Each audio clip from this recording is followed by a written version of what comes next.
it's the end of the day here at the DCA 10 by 10. Certainly is. Great to be joined by Mr. Mark Acton. Thank you very much. Thank you. Yet another successful DCA event.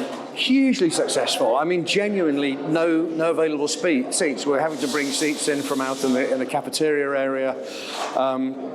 Genuinely standing room only. And, you know, I know we talk about standing room only, but genuinely this time it really was, yeah. It really was the case.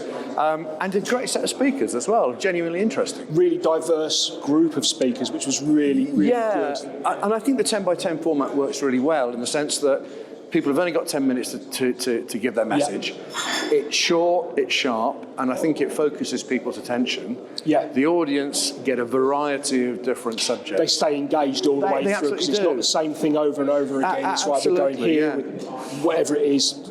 And it's not a sales pitch. Yeah. You know, I think the ethos is that we're trying to educate, we're trying to inform. It's not about people pitching, it's not about product, it's about genuine education. And we've all been to so many events ourselves where it's like, please don't sales pitch, and then you sales pitch, but they lose the audience, and I don't think any of our speakers today lost any of the audience. No, I don't. They were engaged from start to finish. Absolutely. I mean, we had as many seats full at the beginning as we did at the end. Yeah. You know, even people weren't really wandering off for coffee, they were remaining absolutely engaged and focused. Exactly. So I'm going to ask you a really simple question. Sure. What was your highlight of the day? I mean, there's been plenty, but what was your highlight? What was your favourite speech that you thought, oh, I've learned something there? It's a good question. I thought Phil Beale's, from our engineer's question to the audience, was interesting. I think we're all aware that there's a great deal of uncertainty in the sector at the moment. Mm-hmm. But, you know, Phil asked the question, and I would say sort of, you know, 75 to 80% of people put their hands up saying, yeah, we don't really know where this is going. And we're not sure of the direction of travel. We're not sure what the outcome's going to be.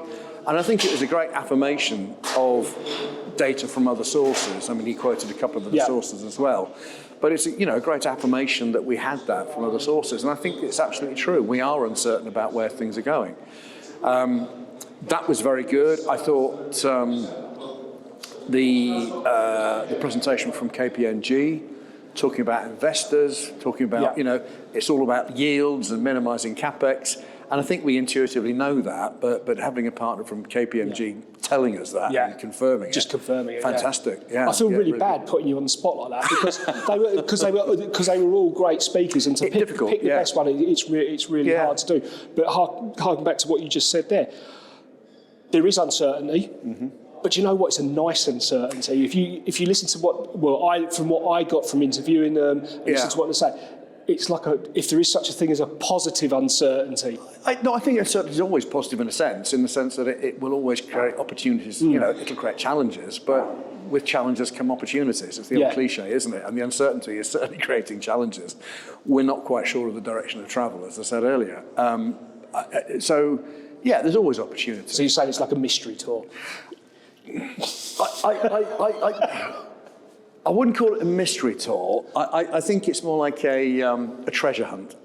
Oh, that's so much better. You put it so much better than I could ever, man. There are clues out there. There are definitely clues out there, and there's certainly a prize at the end of it if you get to the end intact. So when's the next 10 by 10? Oh, I don't know. Sorry. I'm sure it was end of July. I could be. I'm sorry. I have to defer to Steve and We'll flash it up on the screen on the interview and just please this is the actual please date. do. I don't have my head. I go from one event to the other. I don't really look too far ahead, I'm afraid. Well, listen, you've had a really busy day. I think you deserve a pint now. Absolutely. That's what we're looking forward to. I think it might be the reason we're here, isn't it? I'm not sure. Thanks for your time. Cheers. Cheers. Absolute pleasure. Thanks, Mark. Bye. Cheers.